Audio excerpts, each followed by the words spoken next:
സീരിയൽസിനെ സംബന്ധിച്ചിടത്തോളം കഥയിലുള്ള കുറച്ച് ഡീറ്റെയിലിംഗ് ഉണ്ട്, അത് മാത്രമേ ഉള്ളൂ. സിനിമ പെട്ടെന്ന് 2 മണിക്കൂർ കൊണ്ട് പറയുമ്പം വളരെ ചെറിയ ചെറിയ സംഭവങ്ങളാണല്ലോ എല്ലാം പറഞ്ഞത്.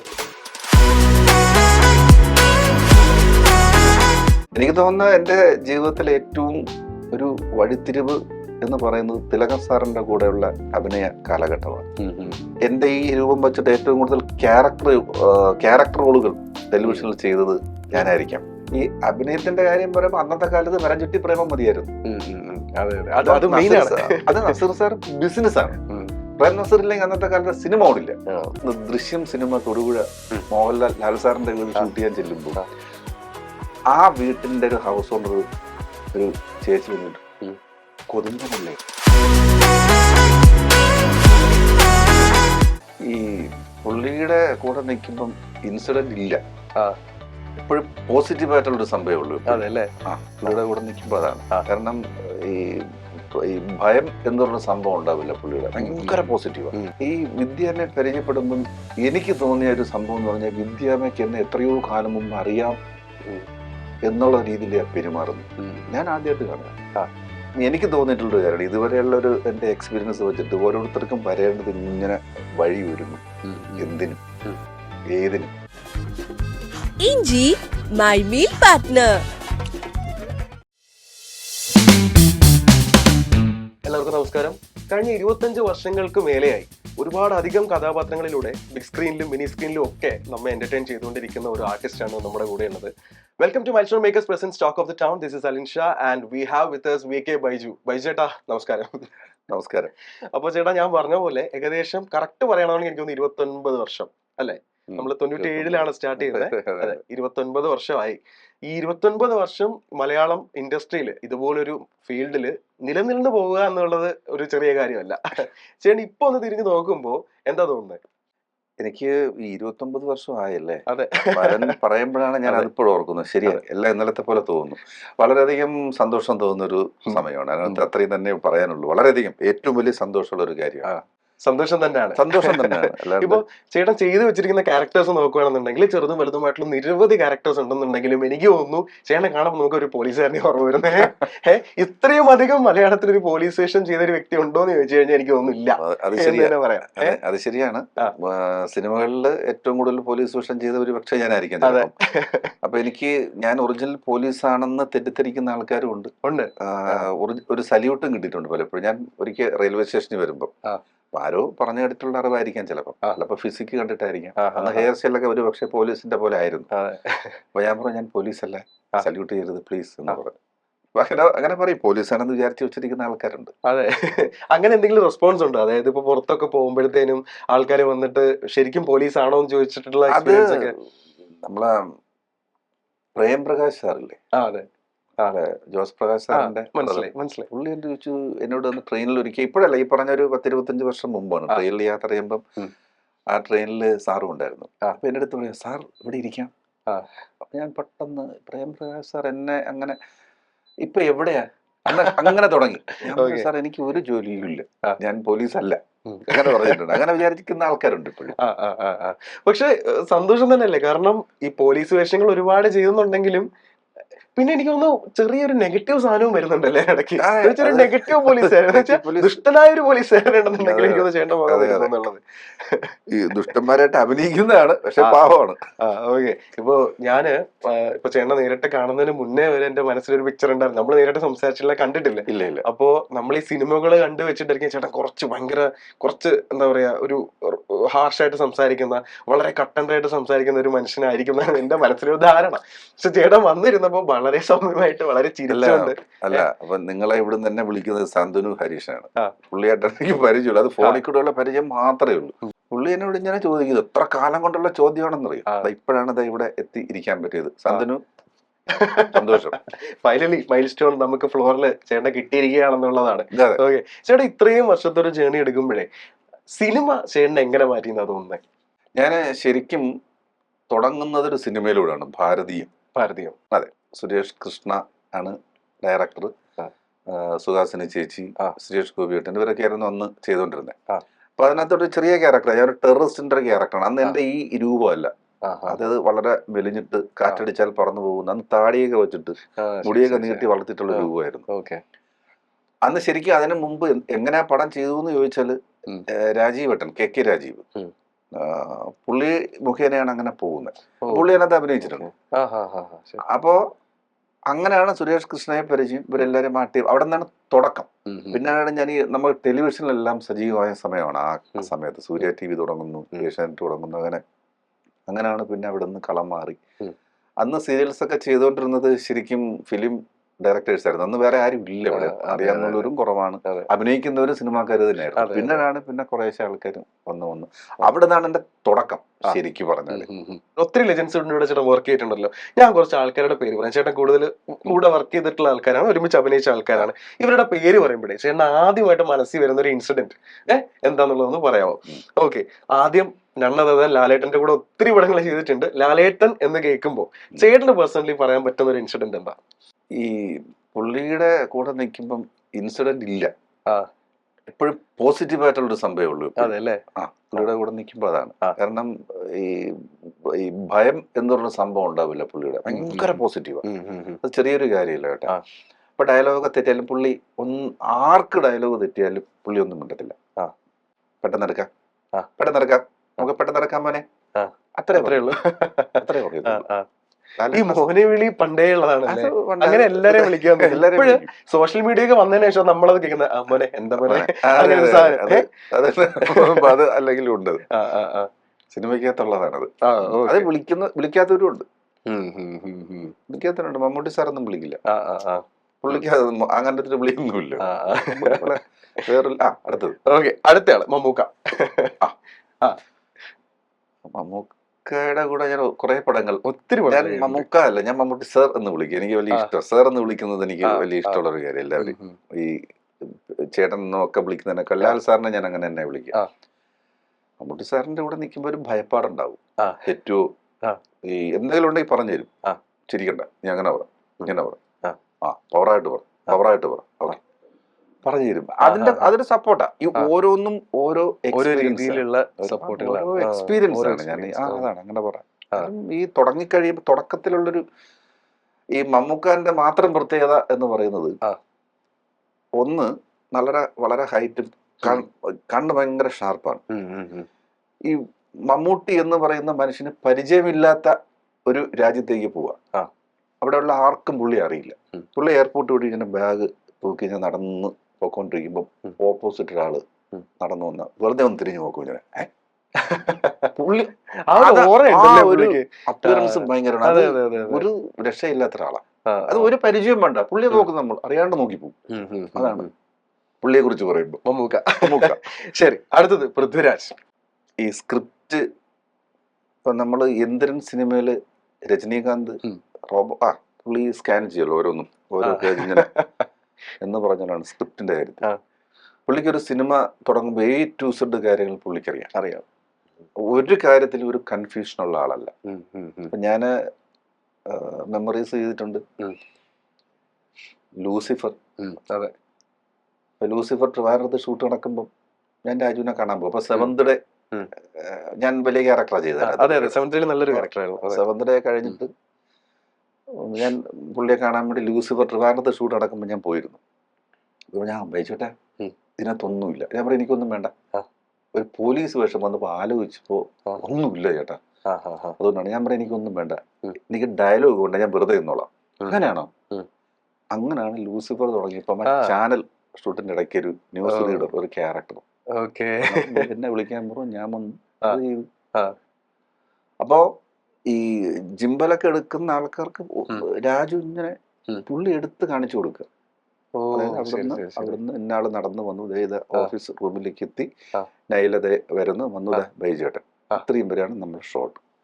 ഇത് ഈ പുള്ളി എടുത്ത് കാണിച്ചത് കൊണ്ട് ജിന്നൽ ഓപ്പറേറ്റർക്ക് പേടി, ഇനി അതുപോലെ പിന്നെ തെറ്റുമെന്നുള്ളതാ പുള്ളിയുടെ. ഈ രാജുവിനെ കുറിച്ച് പറഞ്ഞാൽ പിന്നെ ഒന്നും അതാണ് ഈ എന്ത് ഒരു കൺഫ്യൂഷനുള്ള ഒരു കാര്യം. ഈ ഡയലോഗൊക്കെ ഇത്രയും പഠിച്ചിട്ട് എത്ര പേജ് ഉണ്ടെങ്കിൽ തെറ്റാതെ പറയാൻ പറ്റിയ ഒരാളിനെ കണ്ടിട്ടുള്ളത് പൃഥ്വിരാജാണ്. പലർക്കും തെറ്റാതെ ഇരിക്കാം, തെറ്റാം. പക്ഷെ പുള്ളിയുടെ കാര്യം ഒരിക്കലും തെറ്റില്ല. എല്ലാരും ഈവൻ ലാലേട്ടൻ പോലും പറഞ്ഞൊരു കാര്യമാണ്, സിനിമയില് ഇപ്പൊ ലാലേട്ടനെക്കാളും എന്താ പറയാ A to Z കാര്യങ്ങൾ, ഇപ്പൊ ഒരു ലൈറ്റിങ്ങിന് ആണെന്നുണ്ടെങ്കിലും ക്യാമറ റിലേറ്റഡ് ആണെങ്കിലും ലെൻസ് ആണെന്നുണ്ടെങ്കിലും എല്ലാം A to Z അറിയാവുന്ന ഒരാള് എനിക്ക് തോന്നുന്നു പൃഥ്വിരാജാണ്. ലാലേട്ടൻ പോലും പറഞ്ഞിട്ടുണ്ട് അങ്ങനെ ഒരു കാര്യം. അതിന് ഒരു തർക്കവുമില്ല. ഓക്കെ, അടുത്തയാള് ഫഹദ് ഫാസിൽ. ഞാൻ ഫഹദിനോട് ചെയ്തത് മഹേഷിന്റെ പ്രതികാരം. അത് ഈ ഭയങ്കര സിമ്പിളാണ് പുള്ളി സംസാരിക്കുന്നതും പെരുമാറുന്നതും, എല്ലാവരോടും പെരുമാറുന്നതും. അതാണ് അത് ഫാസിൽ സാറിന്റെ ഒരു കുടുംബമല്ലേ, അതാണ് മെയിനായിട്ട് പറയേണ്ടത്. ഭയങ്കര സ്നേഹം. ഭയച്ചേട്ടാ സുഖമല്ലേ, സുഖമായിട്ടിരിക്കുന്നോ, അത് അവിടത്തെ ഒന്നും പറയാനുമില്ല. പുള്ളി ഈ ബോഡി ലാംഗ്വേജ് എന്ന് പറഞ്ഞാൽ എങ്ങനെ ഇത്രയും വഴങ്ങുന്നു എന്ന് ചോദിച്ചാൽ അറിയില്ല. അത് പുള്ളിയെ കുറിച്ച് ഇനി വേറൊന്നും പറയാനുമില്ല. ഒരു ക്യാരക്ടറൊക്കെ ചെയ്യുന്നതിന്റെ ഒരു പോക്ക് വേറൊരു ഒരു ലെവലാണ്. അത് ഈ പറഞ്ഞ പോലെ കണ്ണുകൾ വെച്ചുള്ള ഒരു കളിയുണ്ട് പുള്ളിക്ക്. അയ്യോ ഭയങ്കര. ഈ മറ്റേ എന്താ പറയാ ഡയമണ്ട് നെക്ലസിലൊക്കെ ഈ ഷിഫ്റ്റ് അടിച്ചാണ് ചേഞ്ച് ആവുന്നത് മുഖത്തിന്റെ എക്സ്പ്രഷൻസ്. വേറെ ഒന്നും അനങ്ങൂല, കണ്ണിലെല്ലാം കാണും. അതെ അതെ അതെ അതെ അതെ അതെ. അടുത്തയാള് നിവിൻ പോളി. ഞാൻ നിവിൻ പോളിയുടെ ചെയ്ത പടം സഖാവ് തന്നെ ചെയ്തിട്ടുള്ളൂ. പിന്നെ പുള്ളി പ്രൊഡ്യൂസ് ചെയ്തൊരു പടം ഡിയർ സ്റ്റുഡൻസ് എന്ന് പറഞ്ഞൊരു പടം നയൻതാര. പുള്ളിയായിട്ട് കോമ്പിനേഷൻ ഒന്നും വന്നില്ല. പുള്ളി അങ്ങനെ തന്നെ. ഈ ഞാൻ പറഞ്ഞ ഈ പുതിയ ആൾക്കാരുടെ ഒരു സ്വഭാവങ്ങളുണ്ടല്ലോ, ഒന്നും ഒരു രക്ഷയില്ല കേട്ടോ. പല തരത്തിലാണ് അവരെല്ലാവരും മിടുക്കന്മാരായിട്ട് നിൽക്കുന്നത്. അതാണ്. അതെ. ഓക്കെ, എനിക്ക് എടുത്ത് ചോദിക്കേണ്ട ഒരാളെന്ന് പറഞ്ഞാൽ ഇപ്പൊ ചേട്ടൻ നേരത്തെ പറഞ്ഞപ്പോ അതിന്റെ ലിസ്റ്റിൽ ഉണ്ടായിരുന്ന ആളല്ല, ശ്രീവിദ്യാമ്മയുടെ കൂടെ അഭിനയിച്ചു എന്ന് പറഞ്ഞില്ലേ. ഇപ്പോ നമുക്ക് ലെജൻഡറി ആയിട്ടുള്ള ഒരു ആക്ട്രസ് ആണ് അത്. നമ്മൾ ഇപ്പൊ ഏറ്റവും കൂടുതൽ ഒരുപാട് മിസ് ചെയ്യുന്ന, ഇപ്പോ അവര് സിനിമയിൽ ഉണ്ടായിരുന്നെങ്കിൽ അല്ലെങ്കിൽ ജീവനോടെ ഉണ്ടായിരുന്നുണ്ടെന്നുണ്ടെങ്കിൽ എന്തോരം ഇപ്പൊ നമ്മള് കവിയൂർപ്പന്റെ അമ്മയോ അല്ലാന്നുണ്ടെങ്കിൽ KPS ലളിത അമ്മയോ ഒക്കെ ചെയ്ത പോലത്തെ ഒരു ക്യാരക്ടർ ഇപ്പൊ ഈ ഒരു ജനറേഷനിൽ അല്ലെങ്കിൽ ഈ ഒരു കാലഘട്ടത്തിൽ ചെയ്യാൻ പറ്റുന്ന ഒരു ആർട്ടിസ്റ്റ് ആയിരുന്നു. ആ വ്യക്തിയുടെ കൂടെ അല്ലാന്നുണ്ടെങ്കിൽ ശ്രീവിദ്യാമ്മയുടെ കൂടെ അഭിനയിച്ച ആ ഒരു എക്സ്പീരിയൻസ് ഒന്ന് പറയാമോ? വിദ്യാമ്മയുടെ കൂടെ ഞാന് സിനിമയല്ല ചെയ്തിട്ടുള്ളത്, സീരിയൽ ചെയ്തിട്ടുള്ളത്. അതെ. KK രാജീവിന്റെ സീരിയലാണ് പരിചയപ്പെടുന്നത്. ഞാൻ ആദ്യമായിട്ട് സീരിയൽ പോലീസ് വേഷം ചെയ്ത വേനൽ മഴ. ഓക്കെ. അപ്പൊ വേനൽ മഴയ്ക്കകത്ത് അന്നത്തെ ഒരു സൂപ്പർ സ്റ്റാർ രതീഷ് ഏട്ടനും വിദ്യാമ്മയായിരുന്നു. നല്ല സ്റ്റോറിയാണ്. ഒരു സമയത്ത് രണ്ട് സുഹൃത്തുക്കളായിരുന്ന വക്കീലന്മാരാ, സുഹൃത്തുക്കളായിരുന്നവർ അവർ പെട്ടെന്ന് കല്യാണം കഴിക്കാൻ തീരുമാനിക്കും. പിന്നെ ഉണ്ടാവുന്ന പ്രശ്നങ്ങളാണ് കഥ. നല്ല സ്റ്റോറിയാണ്. K. ഗിരീഷ് കുമാറാണ് അന്നത്തെ നമ്മളെ വെറുതെ അല്ല ഭാര്യയൊക്കെ എഴുതിയ K. ഗിരീഷ് കുമാർ. പവിത്രത്തിന്റെ സ്ക്രിപ്റ്റ് ചെയ്യുന്ന ആള് പുള്ളിയാണ് അതിന്റെ സ്റ്റോറി. പുള്ളി തന്നെയായിരുന്നു സ്ക്രിപ്റ്റ്. അവിടെ വെച്ചിട്ടാണ് അതിലാണ് ഞാൻ ആദ്യമായിട്ട് പോലീസ് വേഷം ചെയ്യുന്നത്. ശബരിനാഥ് എന്നും പറഞ്ഞു. അത് KK രാജീവിൻ്റെതാണ്. അവിടെ വെച്ചിട്ടാണ് വിദ്യാമ്മ. ഈ വിദ്യാമ്മയെ പരിചയപ്പെടുമ്പം എനിക്ക് തോന്നിയ ഒരു സംഭവം എന്ന് പറഞ്ഞാൽ വിദ്യാമ്മയ്ക്ക് എന്നെ എത്രയോ കാലം മുമ്പ് അറിയാം എന്നുള്ള രീതിയിലാണ് പെരുമാറുന്നത്. ഞാൻ ആദ്യമായിട്ട് കാണുക. നമ്മൾ നമസ്കാരം, എനിക്കറിയാം. അതെ. ഞാൻ ഞെട്ടിപ്പോയൊരു സംഭവം. എന്നെ പിന്നെ എന്ന് കണ്ടാലും പിന്നെ ഒരിക്കലും ഒരാളിനെ കണ്ടവരും മറക്കില്ല. അത് വിദ്യാമ്മയുടെ മരണസമയത്ത് എനിക്ക് ഭയങ്കരമായിട്ട് ഫീൽ ചെയ്തൊരു സംഭവം. ചേച്ചി ഇങ്ങനെയൊന്നും മരിക്കണ്ടായിരുന്നു എന്ന് തോന്നിപ്പോയി. ഇങ്ങനെ ഒരു അസുഖം വരണ്ടായിരുന്നു എന്ന് തോന്നിപ്പോയി. ആർക്കും വരാതിരിക്കട്ടെ. വിദ്യാമ്മ ഇപ്പോഴുണ്ടെങ്കിലും അന്നത്തെ ഒരു സൗന്ദര്യത്തിന്റെ ഒരു ഭയങ്കര തേജസ്സാണ് അവരുടെ മുഖത്ത്. ഭയങ്കര ഐശ്വര്യമുള്ള. അത് മൾട്ടി ടാലന്റ് അല്ലേ. ഇപ്പൊ ഡാൻസ് ആണെന്നുണ്ടെങ്കിലും പാട്ടൊക്കെ എന്ത് രസമായിട്ടാണ് പാടുന്നത്. അതെ അതെ. ഇപ്പോഴതൊക്കെ പുറത്തു വരുന്നത് നമുക്കൊക്കെ നമ്മളൊന്നും ആ സമയത്തൊന്നും കണ്ടിട്ടില്ല. ഇപ്പൊ പഴയ വീഡിയോസ് ഒക്കെ യൂട്യൂബിലും ഫേസ്ബുക്കിലും ഇൻസ്റ്റാഗ്രാമിലും ഒക്കെ വരുമ്പോഴാണ് നമ്മൾ മനസ്സിലാക്കുന്നത് അയ്യോ അവര് പാട്ടും എന്ത് ഭയങ്കരമായിട്ടാണ് പാടുന്നത്. അത് ഞാൻ പറയട്ടെ, പ്രേം നസീർ സാർ. അപ്പൊ നസീർ സാറിനെ സംബന്ധിച്ചിടത്തോളം ഈ ഇപ്പം ഫുഡ് കഴിക്കാനിരിക്കും, ഉമ്മർ സാർ ഉണ്ടാവാം, ജയഭാരതി ചേച്ചി ഉണ്ടാവാം, ഷീലാമ്മ, എല്ലാവരും ഇരുന്ന് കഴിക്കും. ഇപ്പൊ നസീർ സാർ കഴിച്ചിട്ട് പറയും അസല് ഫുഡ്. ഉമ്മർ സാർ അവിടെ നിന്ന് എന്ത് ഫുഡാ മനുഷ്യൻ, നിങ്ങളല്ലേ പറയേണ്ടത് കൊള്ളൂലാന്ന്. പുള്ളിക്ക് ഒന്നിനും പരാതിയുള്ള ആളല്ല. അപ്പൊ പുള്ളിയോട് ചോദിച്ചിട്ടുണ്ട്, സാറിന് ഈ ഫുഡ് എന്ത് വേണമെങ്കിലും കിട്ടില്ലേ എന്ത് ചോദിച്ചാലും. അപ്പൊ പറയും അതൊക്കെ കിട്ടും, നമ്മളിപ്പോ മോശം ഫുഡ് ആണെങ്കിൽ അത്രയും കുറച്ച് കഴിച്ചാൽ മതിയല്ലോ, അത്രയും അസുഖങ്ങൾ കുറയുമല്ലോ എന്ന് പുള്ളി പറയും. പുള്ളിക്കൊന്നും പരാതിയുള്ള ആളല്ല. ഈ പറഞ്ഞ പോലെ ഈ അഭിനയത്തിന്റെ കാര്യം പറയുമ്പോ അന്നത്തെ കാലത്ത് മരം ചുറ്റി പ്രേമം മതിയായിരുന്നു. അത് നസീർ സാർ ബിസിനസ് ആണ്. പ്രേം നസീർ ഇല്ലെങ്കിൽ അന്നത്തെ കാലത്ത് സിനിമ ഓടില്ല. പണ്ട് ഞാൻ ഈ കുട്ടിക്കാലത്ത് പുള്ളിയുടെ പടം കാണാൻ തിയേറ്ററിൽ പോകുമ്പോൾ ഫസ്റ്റ് ഡേ പോകുമ്പം ഈ നമ്മൾ സിറ്റിയിലേക്ക് വരുമ്പോഴാണല്ലോ തിയേറ്ററിൽ ക്യൂ പാലിക്കണമെന്നും ലേഡീസിനും സെപ്പറേറ്റ് ഒരു ടിക്കറ്റ് എടുത്ത് പോകുന്ന സമയമുണ്ടല്ലോ. മറ്റത് ആ ഒരു കാണുന്ന ഹോളിൽ കൂടാണ് 50 കയ്യാ കയറുന്നത്. ഇത് എല്ലാ ടിക്കറ്റും കൊടുക്കുന്ന ഒരാൾ തന്നെ ആയിരിക്കും, അത് പറയുന്നു കൊടുക്കുന്നു. അപ്പൊ നസീർ സാറിന്റെ സിനിമകളൊക്കെ വരുമ്പം പെട്ടെന്നാണ് അങ്ങ് തിയേറ്റർ ഫില്ലാകുന്നത്. അതായത് ഏറ്റവും ഫ്രണ്ടിൽ നിന്ന് പറഞ്ഞ് ഇങ്ങനെ അങ്ങ് പോയി ബാൽക്കണി അങ്ങ് ഫുള്ളാവും. അതുപോലെ ഞാൻ കണ്ടിട്ടില്ല അന്നത്തെ കാലത്ത് ആരെയും. ഈ നമ്മൾ പഴയ കാര്യപാലൻ പറഞ്ഞതുകൊണ്ടാണ് ഇപ്പോഴാണ് കാണുന്നത്. അപ്പൊ ഈ നസീർ സാറിനെ സംബന്ധിച്ചിടത്തോളം അഭിനയ മുഹൂർത്തമുള്ള പടങ്ങൾ 1-2 കിട്ടിയിട്ടുള്ളൂ. ഒന്ന് ഇരുട്ടിന്റെ ആത്മാവ്, കണ്ടിട്ടുണ്ടോ സിനിമ? സാറിന്റെ സ്ക്രിപ്റ്റ് ആണ്, അത് കാണണം. ഈ ഭാസ്കര സാറൊക്കെ പഠിക്കാനുണ്ടായിരുന്നു. അപ്പൊ നസീർ സാറിലെ ചോക്ലേറ്റ് ആയിട്ട് ഇരിക്കുകയല്ലേ, സുന്ദരനായ ഒരാള് ആ ക്യാരക്ടർ. അപ്പൊ നസീർ സാർ പറ്റുമോ, എന്നെ കൊണ്ട് പറ്റില്ല, എനിക്കിത് പറ്റില്ല എന്നൊക്കെ പറഞ്ഞു. ഇല്ല, നിങ്ങളിത് ചെയ്യണം, ഒന്ന് കണ്ടുപോയിക്കേ. അത്ര മനോഹരമായിട്ടാ പുള്ളി ചെയ്തിരിക്കുന്നത്. അപ്പൊ ഇത് ചെയ്യിക്കാത്തത് കൊണ്ടാണ്, കാരണം അന്ന് ആവശ്യമില്ല, ബിസിനസ് ആയതുകൊണ്ട് അങ്ങനെയുള്ള സിനിമകൾ പോട്ടെ എന്നങ്ങ് വിചാരിക്കും. ചെയ്യണം. അതേപോലെ ഇപ്പൊ സ്റ്റീരിയോ ടൈപ്പ് ബ്രേക്ക് ചെയ്ത് എനിക്ക് ഇന്ന പോലുള്ള ക്യാരക്ടേഴ്സ് ചെയ്യണം എന്നൊരു ആഗ്രഹമില്ല. അതെങ്ങനെ എന്ത് തരത്തിലുള്ള ക്യാരക്ടേഴ്സ് ചെയ്യണമെന്നാ, ഇനി ട്രൈ ചെയ്യണമെന്നാ ചെയ്യേണ്ട ആഗ്രഹം? ഇതിപ്പോ എന്റെ പ്രായത്തിൽ ഇനി പറ്റുമോ എന്ന് എനിക്ക് അറിഞ്ഞൂടെ. ഈ കർണൻ പ്രായമില്ല, ഓക്കെ, അതെന്തോ ആവട്ടെ. കർണന്റെ ക്യാരക്ടർ കർണൻ, അത് അറിഞ്ഞൂടാ. അത് ഞാൻ പണ്ടുപോലെ പറയുന്നൊരു കാര്യം. അപ്പം അറിയില്ല, വരാതിരിക്കാം, ആഗ്രഹിക്കാമല്ലോ. ആഗ്രഹിക്കുമ്പോ അങ്ങേറ്റത്ത് തന്നെ ആഗ്രഹിക്കണമെന്നൊന്നുമില്ല. നമ്മളിപ്പോ പുതിയ സിനിമകൾ എടുക്കുമ്പോഴേ ഈ പണ്ട് ഇപ്പൊ ജഗദീഷ് ചേട്ടൻ ചെയ്തു വെച്ചിരുന്ന കുറെ ക്യാരക്ടേഴ്സ് ഉണ്ട്. പുള്ളിക്കാരൻ ഒരു ടൈപ്പ് കാസ്റ്റ് ആയിരുന്നു, കുറച്ച് നാൾ നായകനായിരുന്നു, പിന്നെ കുറെ കോമഡി റോൾസ്, ഒരു മണ്ടൻ അങ്ങനെയുള്ളൊരു കുറെ റോൾസ് ചെയ്തു. പിന്നെ ഇന്ദ്രൻ ചേട്ടനും ആയിക്കോട്ടെ കോമഡി റോൾസ് കുറെ ചെയ്തുകൊണ്ടിരുന്നു, സുരാജ് ചേട്ടൻ ആയിക്കോട്ടെ കോമഡി ചെയ്തുകൊണ്ടിരുന്നു. ഇവരെല്ലാരും ഇപ്പൊ ചെയ്യുന്ന കുറെ ക്യാരക്ടർ റോൾസ് ഉണ്ട്. അതായത് ഒരു സമയം കഴിയുമ്പോൾ ഇവർ ഈ സ്റ്റീരിയോ ടൈപ്പ് ഒക്കെ ബ്രേക്ക് ചെയ്തിട്ട് അവർ വളരെ ക്യാരക്ടർ ഓറിയന്റഡ് ആയിട്ടുള്ള റോൾസ് സിനിമയിൽ അങ്ങനെ ചെയ്തു വരുന്നുണ്ട്. ഈ ഒരു മാറ്റം ചേട്ടൻ കാണുന്നില്ലേ? അപ്പൊ ചേട്ടൻ അതെങ്ങനെയാ നോക്കി കാണുന്നേ? അല്ല, അത് അങ്ങനെ തന്നെയാണത്. അത് ഒരു പ്രായം കഴിയുമ്പം ഇതിങ്ങനെ വരും. പിന്നെ വേറെ ആരെയും ആലോചിക്കേണ്ട കാര്യമില്ല. അതെ, പുറത്തുനിന്ന് ഇപ്പൊ പുതിയൊരാളിനെ ആലോചിക്കണ്ട, പുള്ളി ഇത് ചെയ്താൽ ശരിയാവും.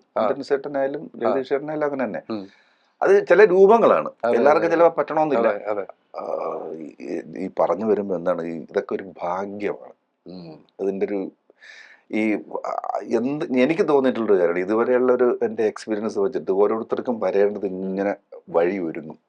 എന്തിനും ഏതിനും നമ്മൾ തുടങ്ങി എവിടം വരെ പോയി, നമ്മൾ ജനിച്ച് ജീവിച്ചിരിക്കുന്ന അല്ലെങ്കിൽ അവസാനത്തെ ഒരു പീരീഡ് ഉണ്ട്. ജനിച്ച് ജീവിച്ച് ആ ഒരു പീരീഡ്, ആ എന്തൊക്കെ സംഭവിക്കും അതേ സംഭവിക്കും, അല്ലാണ്ട് വേറെ ഒന്നും സംഭവിക്കില്ല. ചിലപ്പോൾ നമ്മൾ അവിടെ നിന്ന് കയറിപ്പോവാനൊക്കെ നോക്കും. അപ്പം നമ്മൾ ഈ പഴയ ആൾക്കാരെയൊക്കെ കാണുമ്പം ചില ആൾക്കാർ ഇപ്പൊ എന്താണ്, സ്ഥിരം കുറെ ജോലികൾ ചെയ്യുന്ന ആൾക്കാരുണ്ടല്ലോ, അത് തന്നെ അവസാനം വരെ ചെയ്തുകൊണ്ടിരിക്കും. അതിലൊരു മാറ്റം ആലോചിക്കുന്നില്ല, ആഗ്രഹവും ഇല്ല. ഞാനൊക്കെ എൻ്റെ ഒരു കുട്ടിക്കാലമൊക്കെ എനിക്ക് വളരെ റിച്ച് ആയിരുന്നു, ഞാൻ ഫാമിലിയൊക്കെ. പിന്നെ എനിക്കൊരു യൂത്ത് കാലം തുടങ്ങുമ്പോൾ ഭയങ്കര പ്രശ്നങ്ങളായിരുന്നു, ദാരിദ്ര്യവും. അപ്പൊ ഞാനായിട്ട് കണ്ടെത്തിയ കുറെ വഴികളുണ്ട്. ഞാൻ ഇങ്ങനെ നിന്നാൽ പറ്റില്ല എന്നൊക്കെ എനിക്ക് തോന്നിയിട്ടുണ്ട് 10-20 വയസ്സൊക്കെ ആകുമ്പോ. അപ്പൊ ഞാൻ വലിയ ഫാമിലിയിൽ ജനിച്ച് ഒരാളാണ്, വലിയ ഹൈയിൽ നിന്ന ആളാണ്. അപ്പോ എനിക്ക് എൻ്റെ മുന്നിൽ വഴിമുട്ടി നിൽക്കുമ്പോൾ ഞാൻ ചെയ്ത കാര്യങ്ങൾ, ഞാൻ എന്തൊക്കെ ചെയ്തിട്ടുണ്ടെന്ന് അറിയുമോ? ഞാൻ ഓട്ടോറിക്ഷ ഓടിക്കാൻ പോയിട്ടുണ്ട്, പിന്നെ പെയിന്റിങ്ങിന് പോയിട്ടുണ്ട്, ഞാൻ മെഡിക്കൽ സ്റ്റോറിൽ സെയിൽസ്മാനായിട്ട് നിന്നിട്ടുണ്ട്, ജീപ്പ് ഓടിക്കാൻ പോയിട്ടുണ്ട്. അപ്പൊ ഞങ്ങൾക്കൊരു ഫാക്ടറി ഉണ്ടായിരുന്നു. അപ്പൊ ആ ഫാക്ടറിയിൽ ജോലിക്ക് വന്നവരുടെ വീട്ടിൽ ഞാൻ ജോലിക്ക് പോയിട്ടുണ്ട്. അത് കാലം കരുതി വെച്ചതാണോ ഒന്നും എനിക്ക് അറിഞ്ഞൂടെ. അത് അങ്ങനെയാണത്. അതിനൊരു മാറ്റം ഇങ്ങനെ വന്നു ഇതിലേക്ക് വരാൻ വഴിയൊരുങ്ങി, പിന്നെ അങ്ങനെ അങ്ങ് പോയി.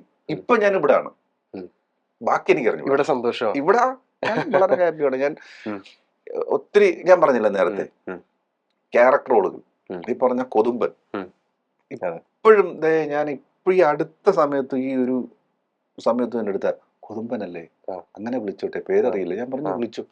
എന്റെ പേരാണ് ഇവിടുത്തെ ഒരുപാട് ആൾക്കാരുണ്ട്. അതൊരു ജേണി തന്നെയാണല്ലോ ലൈഫ് എന്ന് പറഞ്ഞാൽ. അങ്ങനെയല്ലേ, ഇപ്പൊ എത്ര കോടീശ്വരനായാലും അവർക്ക് വേറെ തരത്തിൽ ദുഃഖങ്ങൾ ഉണ്ടാവാം.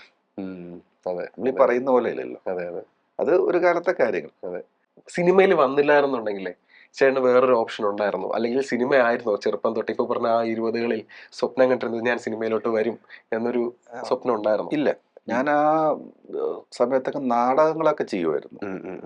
ഈ സിനിമയിൽ വരണമെന്ന് ആഗ്രഹം ഉണ്ടെങ്കിൽ ഞാൻ അതിനെക്കുറിച്ച് ആ സമയത്ത് ഇതൊന്നും ആലോചിക്കാൻ സമയമില്ല. ജീവിതത്തെ ലൈഫ് എങ്ങനെ കൊണ്ടുപോകണം അതിനുള്ള ചിന്തകൾ മാത്രമായിരുന്നു. അതിന് ഞാൻ പറഞ്ഞില്ല, ഈ പറഞ്ഞ വഴി ഒരുങ്ങി ആഗ്രഹം അത്രയും സ്ട്രോങ് ആയതുകൊണ്ടല്ലേ ആ വഴി അത് തന്നെ നമ്മളെ തേടി വന്നത്, നമ്മൾ അങ്ങോട്ട് തേടി പോയില്ല, തേടി വന്നു. അതിങ്ങനെ വഴി ഒരുങ്ങി.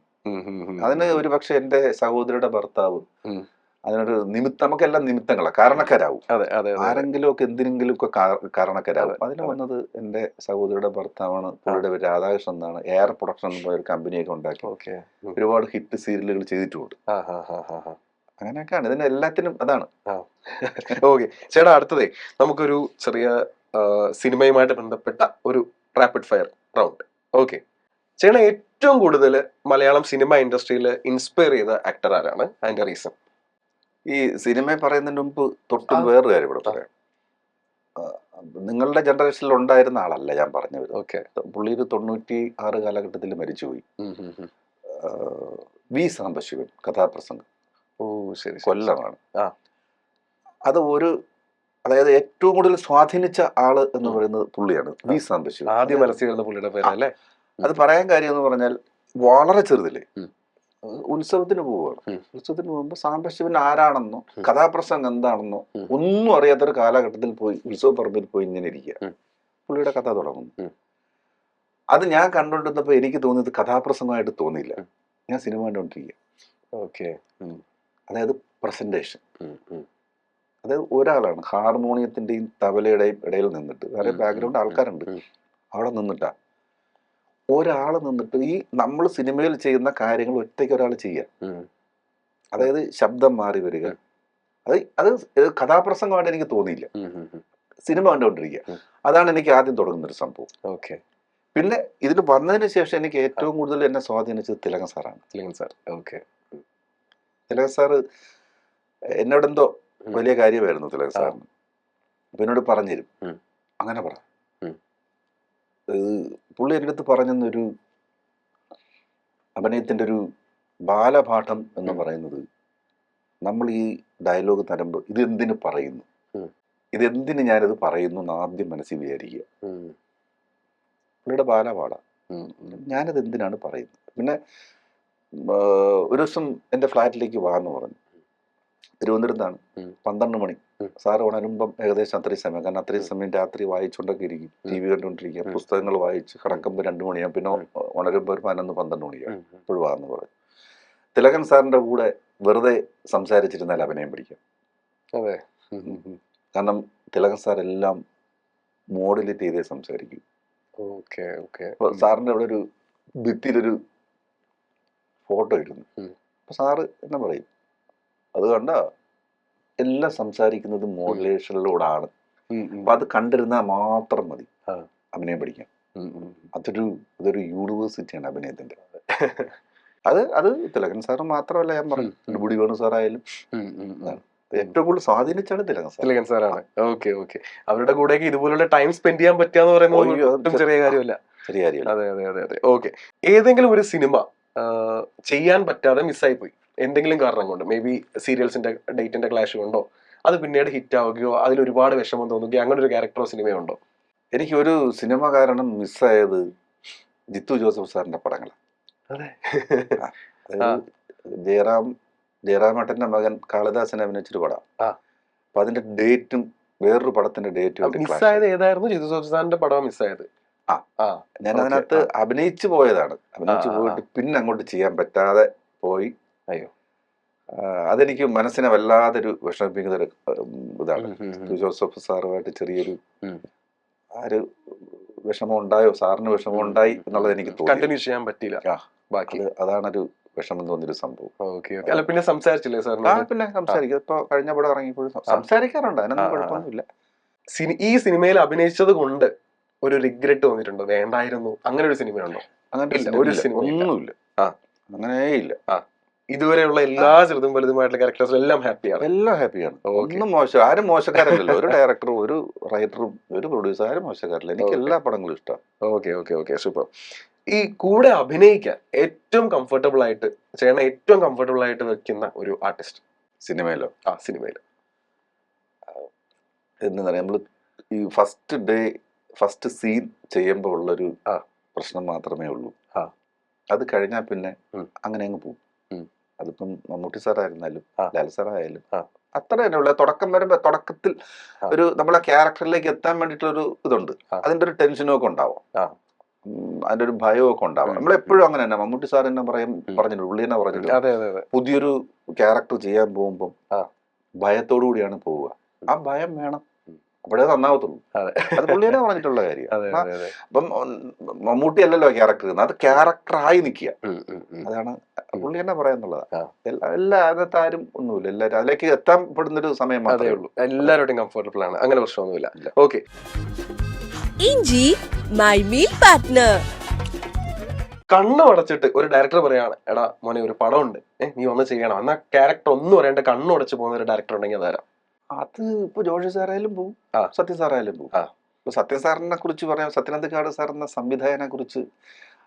സത്യൻ സാറിന്റെ സിനിമയിൽ അഭിനയിക്കാൻ കൊതിയില്ലാത്ത ആരെങ്കിലും ഉണ്ടോ? ആരുമില്ല. അതെ. അപ്പൊ പണ്ട് പറഞ്ഞു കേട്ടിട്ടുള്ളതാ, ശങ്കരാടി സാറ് ജീവിച്ചിരിക്കുമ്പോൾ, ഒടുവിൽ ഉണ്ണികൃഷ്ണൻ സാറ് ജീവിച്ചിരിക്കുമ്പോൾ, സത്യ സാറിന്റെ ഒരു സിനിമ അനൗൺസ് ചെയ്യുമ്പോൾ ഒരു വിളിയോ മൊബൈലൊന്നും ഇല്ലല്ലോ, ഒന്നും ഇല്ല. നേരെ ശങ്കരാടി സാറ് റെസ്റ്റ് ഹൗസിലോ ഗസ്റ്റ് ഹൗസിലോ എത്തും തൃശ്ശൂർ. അവിടെ ഇരുന്നുകൊണ്ട് പുള്ളിയുടെ ലാൻഡ് ഫോണിൽ വിളിക്കും, സത്യ അതെ എനിക്ക് വിഗ് വേണോ? ഇത് സത്യസാറ് പോലും ആലോചിച്ചിട്ടില്ല, തീരുമാനിച്ചിട്ടില്ല ശങ്കരാടി സാർ ഉണ്ടോന്ന്. പുള്ളി ചോദിക്കുന്നത് എനിക്ക് വിഗ് വേണോ ക്യാരക്ടർ, ഇതാണ്. അതവിടെ എത്തി, ഭാഗമായി എന്നുള്ളതാണ്. ഇതിനകത്ത് ഇവർക്ക് KPS ഉള്ളത് ചേച്ചിക്കോ ഉരുവട്ടം പപ്പു സാറിനോ ഒടുവിൽ ഉണ്ണികൃഷ്ണൻ സാറിനോ ഒന്നും ക്യാരക്ടർ ഉണ്ടോന്ന് അവർക്കറിയില്ല, പക്ഷെ ഉണ്ട് എന്നുള്ളത് അവർക്കറിയാം. അവര് അങ്ങോട്ട് ചോദിക്കും വിഗ് വേണോ, കോസ്റ്റ്യൂം അത് മതിയോ, ഇങ്ങനെയൊക്കെ ചോദിക്കും. അത്രേ ഉള്ളൂ. സത്യ സാറൊക്കെ വിളിച്ച പിന്നെ വിളിപ്പുറത്തല്ലേ, വിളിപ്പുറത്ത. സിനിമ താങ്കൾക്ക് തന്ന ഏറ്റവും വലിയ സന്തോഷം എന്താണ്? ഞാൻ സിനിമാ നടനായി എന്നുള്ളത് തന്നെയാണ്. അതെ, ഒരു സിനിമാ നടനായിട്ട് എല്ലാരും അറിയപ്പെടുന്നു, സിനിമ നടനായി, അത് തന്നെയാണ് ഏറ്റവും വലിയ സന്തോഷം. ഇപ്പൊ നേരത്തെ പറഞ്ഞ പോലെ സ്വന്തം പേരിനെക്കാട്ടിലും ചെയ്തു വെച്ച ക്യാരക്ടേഴ്സിന്റെ പേരിൽ അറിയപ്പെടുന്നു എന്നുള്ളതും ഒരു വലിയ കാര്യം. അതെ അതെ, അത് തന്നെയാണ് ഏറ്റവും വലിയ സന്തോഷം. ഏറ്റവും വലിയ സന്തോഷം അത്. ഓക്കെ ചേട്ടാ, സിനിമയിൽ ഈ ഒരു കാര്യം എനിക്ക് വലിയ ഇഷ്ടമല്ല, അങ്ങനെ ഒരു കാര്യമുണ്ടോ? അങ്ങനെയൊന്നും എനിക്കിതുവരെ തോന്നിയിട്ടില്ല. അങ്ങനെ പ്രത്യേകിച്ചൊരു മോശപ്പെട്ട അനുഭവങ്ങളൊന്നും സിനിമയിൽ തോന്നിയിട്ടില്ല. ഓക്കെ ഓക്കെ ഓക്കെ, അങ്ങനൊന്നുമില്ല. ഓക്കെ, ശരി. അപ്പൊ ചേട്ടാ ചോദിച്ചു പോകുന്നത്, ഏറ്റവും കൂടുതൽ സിനിമയിലെ കടപ്പാടുള്ള വ്യക്തി? ഈ കടപ്പാടെന്ന് പറയുമ്പോ എല്ലാരും കടപ്പാട് തന്നെയാണ്. അപ്പം ഞാൻ സീരിയൽ ചെയ്തുകൊണ്ടിരിക്കുന്ന സമയത്താണ് സത്യനന്ദിക്കാട് സാറ് വിനോദയാത്ര എന്ന ഒരു പടം ചെയ്യാൻ വേണ്ടി വിളിച്ചു. അപ്പൊ അന്ന് അതിൽ ഒന്നോ രണ്ടോ സീനേ ഉള്ളൂ എന്ന് തോന്നുന്നു. ഒന്നുമില്ല, ഒരു 2 പീസ് ഡയലോഗ്. അപ്പൊ എന്റെ മനസ്സിൽ സത്യൻ സാറ് എന്നുള്ളതാണ്. അപ്പം ഞാന് അവിടെ ചെല്ലുന്നു, സാറിന്റെ അടുത്ത് പറയുന്നത്, ബൈജു ഞാൻ നോട്ട് ബുക്കും പളുങ്കും അത് രണ്ടും ഒരു ക്രിസ്മസിന് റിലീസ് ആയത്. അപ്പൊ ഞാൻ വിചാരിച്ചു ഞാൻ ഭയങ്കര നടനാവുന്നു വിചാരിച്ചു, 2 പടവും. അങ്ങനെയാണല്ലോ പതിവ്. എനിക്കൊന്നും സംഭവിച്ചില്ല. നോട്ട് ബുക്കും പളുങ്കിലും അത്യാവശ്യം നല്ല ക്യാരക്ടർ, ഒരു ക്രിസ്മസിന് റിലീസ് ആവുന്നു. അത് കഴിഞ്ഞ സമയത്താണ് സത്യ സാർ പറഞ്ഞു, ബൈജു ഇത് പരിചയപ്പെടലാണ്, ഇത് ചെറിയ സംഭവമാണ്. ഞാൻ പറഞ്ഞു സാർ ഓക്കെ, അത് കഴിഞ്ഞ് പോകുന്നു.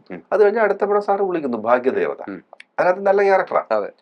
ഈ ഭാഗ്യദേവതയും കഴിഞ്ഞ് 1 വർഷം കഴിഞ്ഞിട്ടാണ് എന്നെ ജോഷി സാറിന്റെ പടത്തിന് വിളിക്കുന്നത്. അത് ഞാനാണെങ്കിലും വർക്കും ഇല്ല, പണിയും ഇല്ല, സീരിയൽസിൽ പരിചയക്കാർ പോലും വിളിക്കാതിരിക്കുന്നു, അടുപ്പുള്ളവർ പോലും ഒന്നിനും വിളിക്കുന്നില്ല. അങ്ങനെ TS സജി സാറ് മറ്റേ കത്തനാർ സൂര്യ TV തുടങ്ങുന്നു. അങ്ങനെയാണ് വിളിച്ച് തുടങ്ങി പടം സീരിയൽ തുടങ്ങുന്നത്. ഇന്ന് നാളെ മറ്റന്നാൾ തുടങ്ങും പോകുമ്പോ സമയത്താണ് രാജു നെല്ലിമൂട് എന്ന് പറഞ്ഞ ഒരാൾ വിളിക്കുന്നു, ബൈജു ആണോ? ഞാൻ ജോഷി സാറിന്റെ സെറ്റിൽ നിന്ന് വിളിക്കുക, എൻ്റെ പേര് രാജു നെല്ലിമൂട് എന്നാണ്, പ്രൊഡക്ഷൻ കൺട്രോളറാണ്. അപ്പൊ എനിക്ക് ചുമ്മാ ഒരു ഡൗട്ട്, ജോഷി സാറിന്റെ പടത്തിനോ എന്നെയോ? ബൈജു കേൾക്കുന്നുണ്ടോ? മറ്റന്നാൾ നിങ്ങളെ വേണം. അപ്പൊ എനിക്ക് മനസ്സിലായി. അപ്പൊ ഞാൻ പെട്ടെന്ന് ഞാൻ ചേട്ടാ ഇപ്പൊ തിരിച്ചു വിളിക്കാം. അങ്ങനെ ഈ അവിടുത്തെ പ്രൊഡക്ഷൻ കൺട്രോളർ വിളിക്കുമ്പോൾ ഒരു അറിയിപ്പില്ല.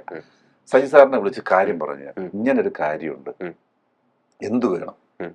പെട്ടെന്ന് TS സജി സാറ് പറഞ്ഞു, ബൈജു ജോഷി സാറിന്റെ പടത്തിന് വെക്കോ, ഇത് നമുക്ക് ഓരോ കഥകളാണ്, കത്തനാർ 10 എപ്പിസോഡ് 15 എപ്പിസോഡ്, ഇത് ഞാൻ വേറെ ആരുടെയും ചെയ്തോളാം, ബൈജു ധൈര്യമായിട്ട് വെക്കും, ജോഷി സാറിന്റെ പടങ്ങളാണ്. അത് TS സജി സാർ അല്ല എന്നുണ്ടെങ്കിൽ എനിക്ക് പോകാൻ പറ്റില്ല.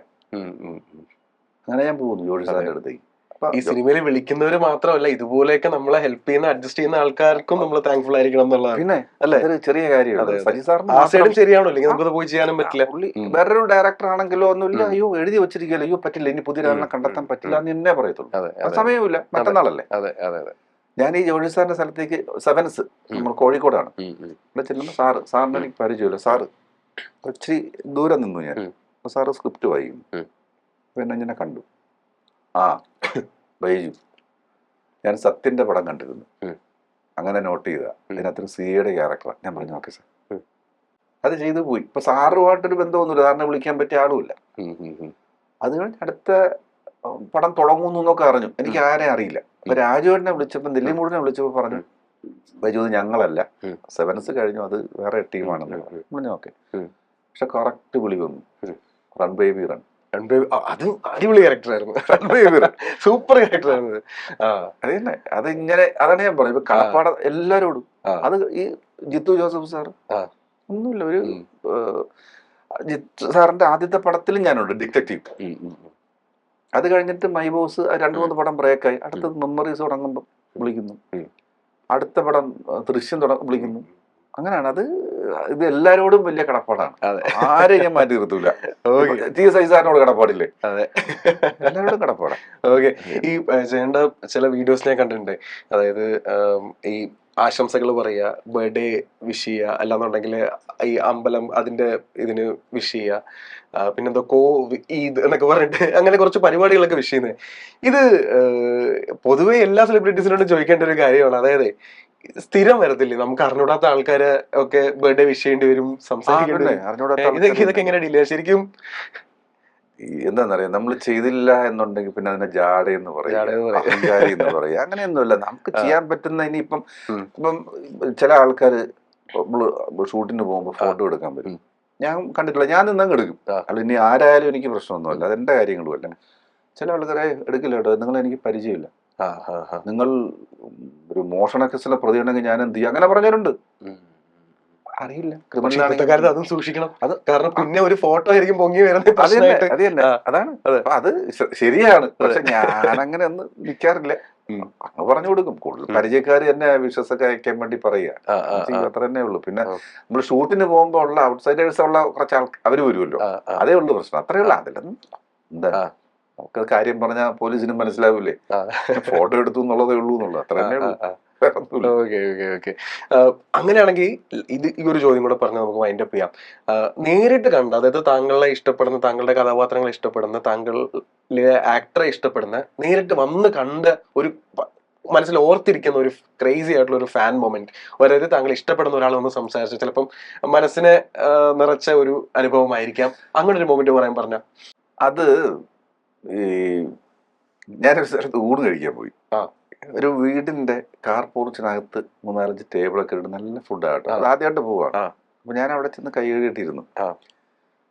അവരെന്നെ ഇങ്ങനെ നോക്കുന്നുണ്ട്. അപ്പൊ ക്യാപ്പ് വെച്ചിട്ടുണ്ട്. ഞാൻ പൊതുവെ പുറത്തിറങ്ങുമ്പോൾ ക്യാപ്പ് വെച്ചിട്ടേ പോകാറുള്ളൂ, പെട്ടെന്ന് അറിയാതിരിക്കാൻ വേണ്ടിയില്ല. ചിലരെ അറിയാം, ചിലരെ അറിയില്ല. എന്നെ അങ്ങനെ പെട്ടെന്ന് പിടിക്കില്ല. മാസ്കും ഉണ്ട്, ഇപ്പോഴത്തെ കാലത്ത് വയ്ക്കാമല്ലോ. ഞാൻ അപ്പൊ അവിടെ ഇരിക്കുമ്പം ഈ പവിത്രത്തിന്റെ കാര്യം തന്നെ അങ്ങ് പറയാം. പവിത്രം സീരിയലുള്ള ഞാൻ പറഞ്ഞു, അതെ സുധാകരൻ മാഷാണോ?